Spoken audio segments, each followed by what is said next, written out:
Alright, so welcome back everybody. So for this video, I'm going to show you guys how to play Savanna Park.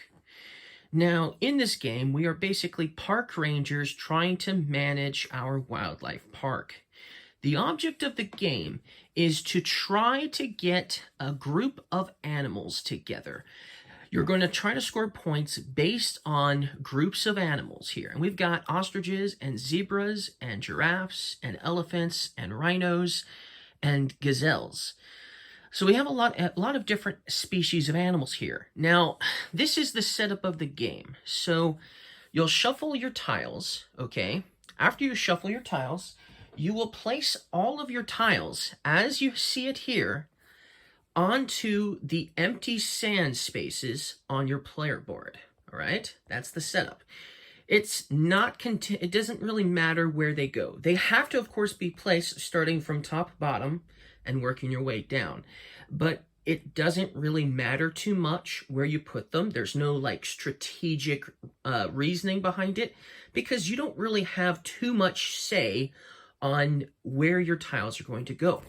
You see, on your turn, what you're going to do is you're going to take a tile, okay, and you're going to flip it over, placing it on a different location. Now, in the beginning of the game, you're only going to cover up these sand spaces for the setup. But as you play the game, you can start putting animals down on these grass spaces, on these tree spaces as well. You will never be able to place them down on bushfires, though. So we have bushfires here. There's 3 of them. You can't put them there, and you can't put them on this rock either, okay? But that's what you're going to be doing. We'll explain a little bit more on that in a moment. So let's get back to how you score points in this game. Well, one of the ways you're going to score points at the end of the game, first of all, is for every one of these grass spaces that remain, uncovered, you'll get 1 point for every grass space that isn't covered. What's even better, however, are these trees. You'll score 3 points for each tree that you do not cover up. So obviously, you might not want to cover them as often because you'll get more points, and maybe these more often. Of course, you're going to be placing animals so that way you have a group of giraffes, a group of elephants, a group of rhinos, a group of gazelles, and a group of ostriches all together in one spot. Now, if you have 2 groups of elephants, for instance, if you have a group of elephants over here and you have a group of elephants over here, whichever elephant group is going to score you the most points is the group you have to go for. You can't go for 2 groups of the same species. So basically, you're going to score points for each species, but only one group. Whatever group is going to give you the most points. Now, there is a reason why that's the case. Because you'll see some of these tiles here have basically watering holes on them, okay? Now, in order to score points for said animal group, you're going to need at least 1 watering hole within that group. So, for instance, if I had a group of giraffes, and it was my largest group of giraffes, I had maybe 5 giraffes in the same group, and I only had maybe 3 giraffes in another group. Right? I would think maybe perhaps I'd go for the one with the 5 giraffes. But if there was no watering hole within that group of 5 giraffes, I would get 0 points. However, if there was a watering hole within the group of 3 giraffes, I would score 1 point for each giraffe that I have in that group. So obviously, 3 points is higher than 0. So obviously, it's not just necessarily the biggest group of animals of each species that you'll be going for. You're also going to be trying to look at where you have placed your watering holes and which group has a watering hole and obviously which one does not, or which one has the most watering holes. Because you see, if you have more watering holes within a group of animals, you'll score more points, up to 3 points per animal within that watering hole group if you have at least, of course, 3 watering holes. So if you have 2 watering holes within a group of giraffes, then each giraffe would score 2 points. And of course, if you had 3 watering holes with the giraffes, you would get 3 points for each giraffe in that group. So make a mental note of that of, obviously, when you're placing these tiles, trying to also make sure that there's a watering hole mixed in with the group of animals. Now, there are other things to watch out for. You're not just going to simply place these tiles in another location and flip them over to your side here of your particular color of whichever color you're playing as, red or blue, or whatever it is. But you also want to be careful of where you place tiles if you can. You see these bush files here? They aren't just for show. If you have any animals that have the exact number of animals on the tile that surround the bush fires, then you're going to lose all of the tiles. So for instance, let's say if all of these animals here were already on the other side, the red side here, I would lose this tile here because it's next to a bushfire of 2 and there's 2 animals on it. I would lose this tile. I would lose this tile because it's all adjacent to this bushfire that has 2 bushfires on it. And each of these tiles here have 2 bushfires. But you'll notice that there's only 1 elephant and this is 2 bushfires. The number will only affect the exact number on the tile. So if the bushfire is a 1, it's only going to affect a tile with 1 animal on it. Same thing if it has a watering hole on it.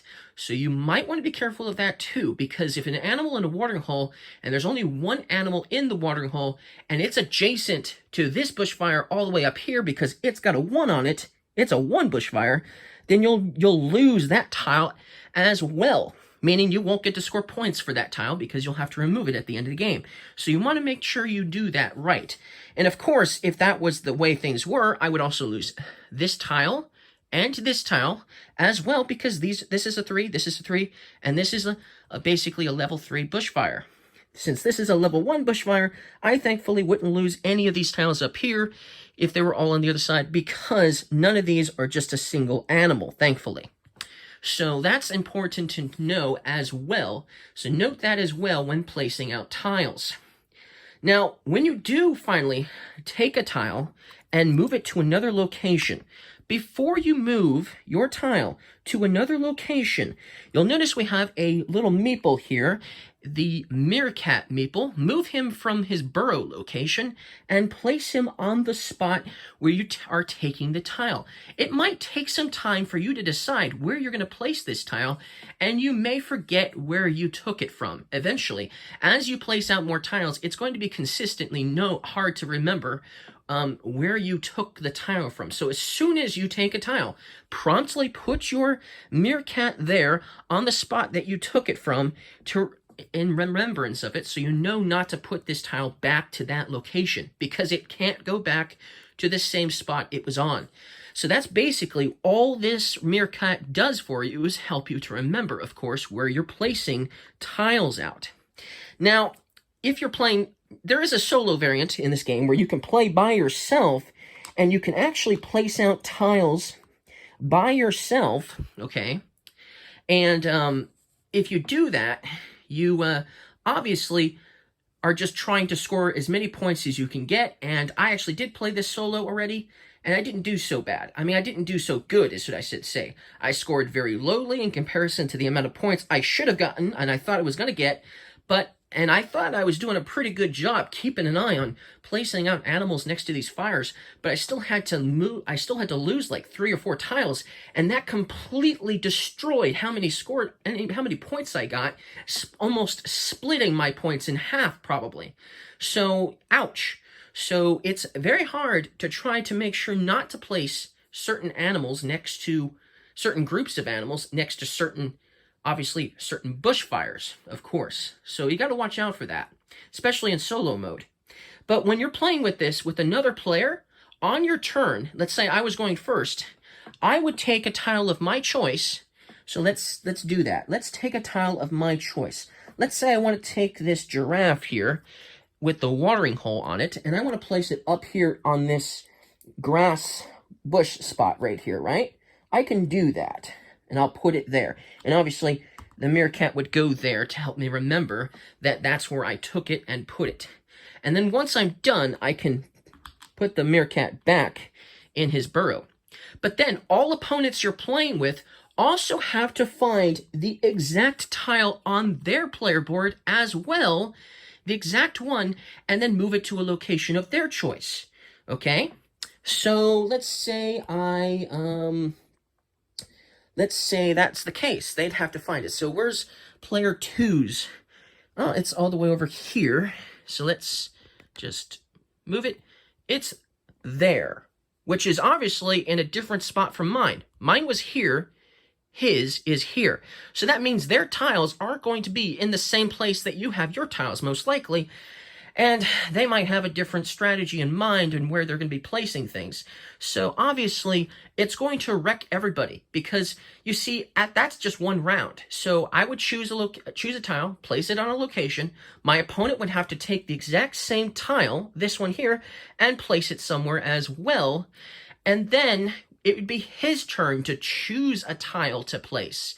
And then I would have to find that exact tile and place it out as well. So let's say if my opponent, he has to do the exact same thing as me, right? So let's say he takes this tile and he places it, I don't know, down here. Okay, let's say that's where he goes. He's going to go right here with that tile. Now it's his turn to go, and so he would obviously choose a tile of his choice to place out. Maybe he wants to take this rhino here and place it over here with its watering hole. Okay.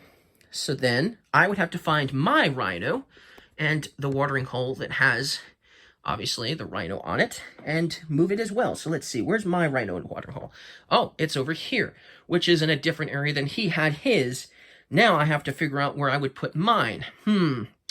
Well, maybe I would place it up here, like so, for instance.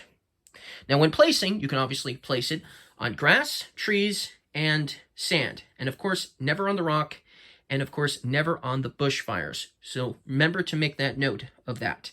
Now, I forgot to mention, there is also some extra tiles. When you place out your tiles in the setup, you'll actually have 2 extra tiles left over that you weren't able to place on sand spaces.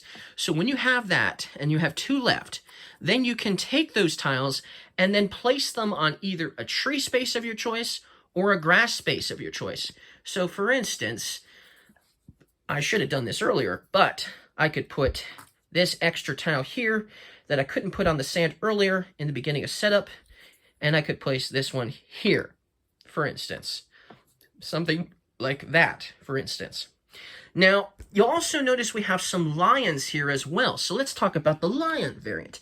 It's actually a very easy variant, so I will mention it. So when you're playing with the lion variant, during setup, you can actually choose where you're going to place the lion, either on a tree space or a grass space of your choice. You can place it on one of those spaces of your choice. So let's say I place the lion right here in this grass space. During my turn, whenever I take a tile and place it on where the lion is, I will score 3 points. So, for instance, let's say I was to take this gazelle with the watering hole up here and place it down here where that lion is. I would score 3 points immediately using my tour guide and putting him up on the score track up there, which you can't really see. And I would move him up 3 spaces every time I placed a tile down where there was a lion. So they obviously will add some extra points to the game and encourage you to try to place out tiles where the lion was. Now, after you pick up the lion's going to need a new location to put. And if there's empty sand spaces as well, you can place it on the empty sand spaces or on an empty tree space of your choice, or on another grass space of your choice. It doesn't matter, but try to think wisely of where you're going to put it. Probably, maybe planning out possibly where you think you might want to put a tile down in the future to try to score as many points as you can that way, of course. But that's basically how the lion variant is going to work. It's very easy and simple to implement and put into the game. It's not a very hard variant at all. It just makes it so you get more points, and obviously it adds a little bit more fun to the game because now you're also playing with lion meeples too, right? Now, there is another variant in the game as well. There are also tiles that have trees and bushfires on them.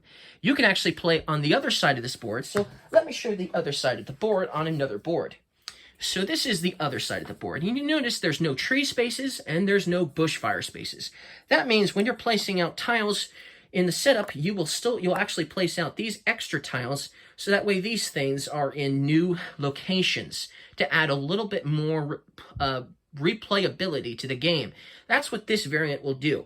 But if you're not going to play with this side of the board and obviously with this variant, then you'll just put all of the tokens that are bushfires and trees into the box, put them away, and save them for another day. But that's basically how you play all of the variants, pretty much, and obviously how you play the game in general. The player who has the most points will win, of course. Now, there is a child's variant as well, so if you're playing with little kids, you can also play the child variant where you completely ignore these bushfires, so then these bushfires will not remove animals, okay? So you can do that as well. Now, another thing you can do to help you remember which bushfire is basically kicking out tiles, you can place the lion down at a location where a bushfire is at the end of the game, and then you can make a mental note of these are the tiles that you're going to remove from the game first that need to be removed. And then you can do it for the second one, for instance, and figure out which tiles are going to be removed. And obviously, the third one, which of these tiles need to be removed as well. But basically, that's all there is to know in order to play the game. And obviously, here's the score tracker to kind of help you keep track of the score, and obviously all those things. And obviously, it tells you how many points you're going to get based on watering holes, and obviously it shows you the animals and other locations and things like that, and the colors as well. So basically, that's the entire game. So if you guys liked my explanation of how to play Savanna Park, don't forget to leave me a like, and I'll see you guys again next time. Thank you for watching.